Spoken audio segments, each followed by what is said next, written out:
Hello YouTube, this is Jake the Prepper, back again with another video.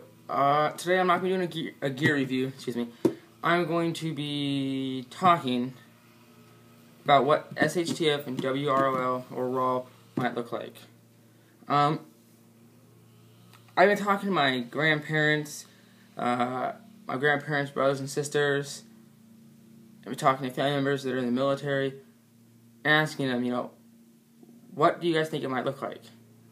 I have a cousin who's over in Afghanistan right now in the Marine Corps, and he was saying that they're already in like a SHTF situation.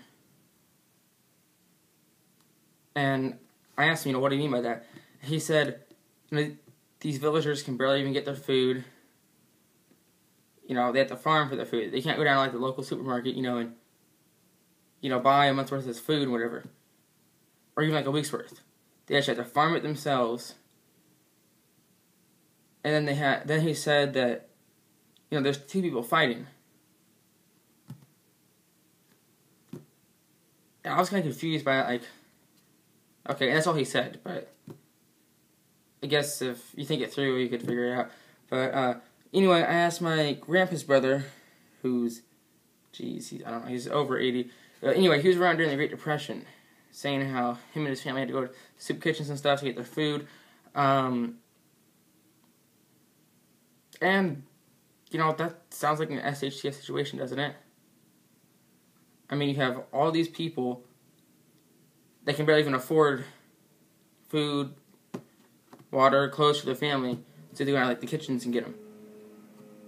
Now, if there's like an economic collapse or whatever, like Great Depression, what are you going to do?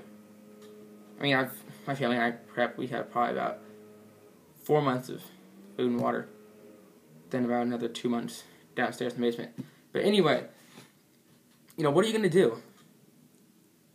There's a book here. Yeah, I read a lot because I'm homeschooled. I get bored of video games pretty quickly. Anyway, it's called Founders by James Wesley Rawls. I believe that's how you say his last name. Founders, a novel of the coming collapse. The author, he has a blog, it's called Survivalist Blog, I believe. And this book, it was actually cool because it was, talked about how different people who were prepared, people that were very prepared, and people that somewhat were not prepared for it. And there's resistances, there's refugee camps. And in the book it says, whatever you do not go to a refugee camp. And then I read it, and it was saying how die on your land, or like your front yard or whatever, instead of a refugee camp, because die with your family and the people that you do not know. And I was like, okay, well, I never had any intention of going to a refugee camp, but this is an even better reason not to go. I mean, I think a lot of preppers will become resistance fighters, whatever. Because there was, NATO was in here. They had martial law. People couldn't own guns, whatever. Some people could. Some people could also own guns, but they couldn't have. They could only have like 5 rounds of ammunition. 500. Sorry, but that was an interesting book. And this book here, The Iron Curtain, about the Soviets and everything. It's also a good book. You see how, these countries have been occupied, whatever, how people are fighting over the countries, like Western Europe, Eastern Europe. Well, they're not really fighting over it, but just since it's the aftermath of World War II, it's pretty difficult, I guess you could say. These people, have to go down and get their water, their soup from the government. So, we already have a bunch of homeless people already. Here in Oregon, there's a lot. It used to be that they're living underneath the bridges, and now they're coming up, 2 miles from the neighborhoods. So that's pretty, quite a bit. And when there was a whole Occupy Wall Street thing going on, like a year or 2 ago, I believe it was 2 years ago. But anyway, I was driving down with my family, and I don't support it, just so you know. Do not support the Occupy stuff. But you could tell that the people there, they were actually there that were protesting, and you also tell that there's just homeless people. You know, I asked my dad, I said, Dad, you know, why are the homeless people there? He said, you know, well, some of them might support it. Some probably just want some free food and a place to sleep that's dry. And I was like, okay, well, makes sense, I guess. You know, what's going to happen when it gets worse? I'm guessing it could get worse than that in the next few years. I mean, the debt we're in, what is it, 15 trillion? I haven't checked, so it's been a while since I checked. But, I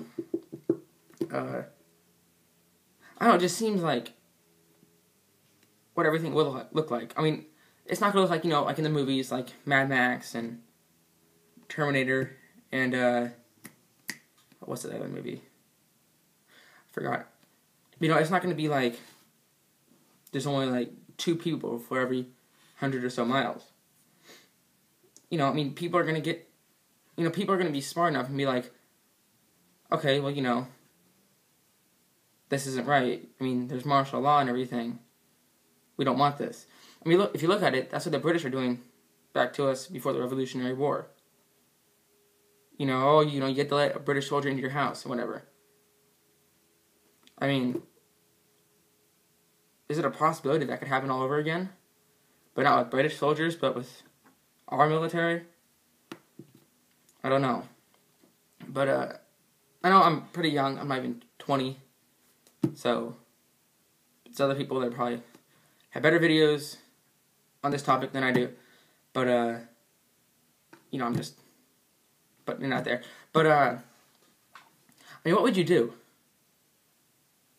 Would you allow that soldier or that Marine into your house and aid him, even if you didn't want to, but the law required you to? Or would you stand up and be like, okay, no, this isn't going to happen, you know? While you're, like, even if your rights are being stripped of you. I mean, like, this whole assault weapons ban thing, I don't think that it's going to pass because too many people are pro-gun. I mean, there's even illegal firearms that are around. And they probably know, and the U.S. government knows that their crime rates are going to skyrocket if they take away all the guns that are legally owned. I mean, look at Australia. Rates went up in burglary and everything like that. Because then the people who had illegal firearms were like, okay, the government can't track my firearms, so, you know, these people whose guns were tracked and were legal don't have them, so now I can go in and know that they're not really protected. But, I'm just, you know, it's just, I don't know how to explain it, but, I do think, though, that we are actually pretty close to a SHTF situation where it gets pretty bad, you know, where, I don't know, it's just, it's hard to explain for me. Other people, like Southern Prepper 1, Maine Prepper, what's his name? I forgot his name. But, yeah, they have videos. I bet you anything they have videos on this. They're better than mine because they are more mature than I am. They've been around longer than I have.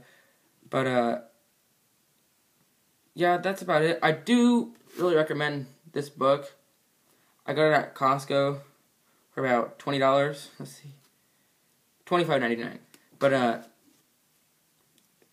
Oregon doesn't have sales tax, so it'll probably be $1 more in other states.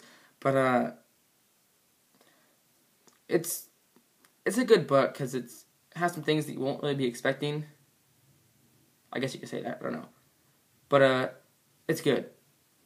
So, thank you for watching. I really do appreciate it. Subscribe, like, comment, dislike, whatever you want. But I do appreciate you watching this. So long. I'll see you in the next video. Bye.